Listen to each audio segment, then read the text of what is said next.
Hola, buenas noches.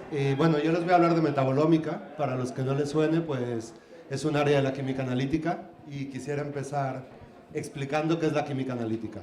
La química analítica es una ciencia que se dedica al estudio de la composición y de la estructura de las sustancias. ¿Y dónde la encontramos? Pues como toda la química la encontramos en todos lados. La limpieza, farmacia, cosmética, alimentación, que es de lo que yo les voy a hablar. ¿Dónde aplicamos la metabolómica en el sector agroalimentario? Pues en todo. Como ya se los había dicho, la química está en todas partes y la podemos usar en la precosecha, en la poscosecha, en la producción, en el aseguramiento de la calidad y también en el tratamiento de residuos. De manera tradicional, el análisis químico en alimentos se ha dedicado a estudiar uno o muy pocos compuestos, por ejemplo, el contenido de vitamina C de un zumo. Sin embargo, en metabolómica, lo que nosotros hacemos es tratar de obtener toda la información posible. Todos los compuestos son bienvenidos. Y para entender un poco mejor qué es metabolómica, pues tenemos que remitirnos al dogma de la vida. Nosotros tenemos genes, esos genes se transcriben, esa transcripción produce proteínas y las proteínas dicen qué metabolitos hay que producir, que son los que nos hacen que nuestras células trabajen bien. Un metabolito es un compuesto químico con la particularidad de que se produce por metabolismo. El prefijo ómica quiere decir todos, por lo tanto la metabolómica es el estudio de todos los metabolitos de un sistema biológico, o al menos todos los posibles. Tiene ventajas contra el análisis tradicional que nos permite estudios exploratorios muy variados. El metaboloma es muy sensible a las perturbaciones y la información es genérica porque la vitamina C es vitamina C independientemente de la que hagamos en limones, en té, es vitamina C. Entre los inconvenientes, el número de metabolitos en el reino vegetal es muy grande, se estima que hay más de 200.000, son químicamente muy diversos, por lo tanto necesitamos muchas técnicas diferentes para poder analizarlos.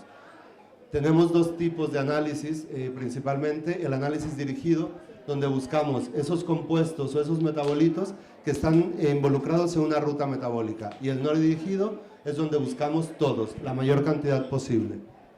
Y tenemos diferentes objetivos. Uno de ellos es informativo, que es crear bases de datos, que sepamos qué contienen las cosas. Otro es discriminativo, donde creamos con ciertos modelos, podemos clasificar las muestras, y el predictivo también con modelos matemáticos podemos predecir una variable. Les voy a poner algunos ejemplos. En este caso es un trabajo precosecha, es sobre la maduración de limón persa, la lima que todos conocen aquí, y es un estudio informativo y de clasificación. Como les decía, necesitamos diferentes técnicas y combinarlas todas para poder obtener resultados. En este caso hicimos tres tipos de análisis. El primero por cromatografía de líquidos acoplado a un espectrómetro de masas, que nos permitió encontrar, entre otras cosas, 36 antioxidantes en el limón. Usamos otra técnica para analizar el aroma del limón y encontramos que hay 37 compuestos que son los principales responsables del aroma al limón. ¿Vale? Para esto hacemos un estudio donde analizamos el gas, digamos, a lo que huele el limón. Y después, con una tercera metodología, analizamos otros metabolitos de importancia biológica, como aminoácidos, azúcares, ácidos carboxílicos, que nos permiten estudiar cómo es que crece un limón, ¿no? Con esto logramos identificar cerca de 600 compuestos, de los cuales pudimos decir 190 son y ponerles nombre. Un problema con la metabolómica es que no siempre podemos identificar los compuestos, y eso nos permitió saber esos compuestos en qué momento se producen durante la maduración. Y usando todos esos datos que les decían que eran más de 600 por el número de muestras que eran 84, creamos una matriz y podemos clasificar en función de su variedad y saber qué compuestos se producen en qué momento del crecimiento del fruto.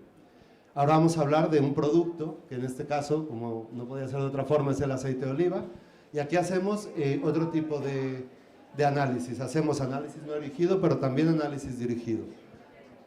Repetimos los tres análisis anteriores, analizamos aromas, analizamos compuestos antioxidantes, pero aquí además cuantificamos los principales compuestos antioxidantes que tienen interés a nivel comercial también.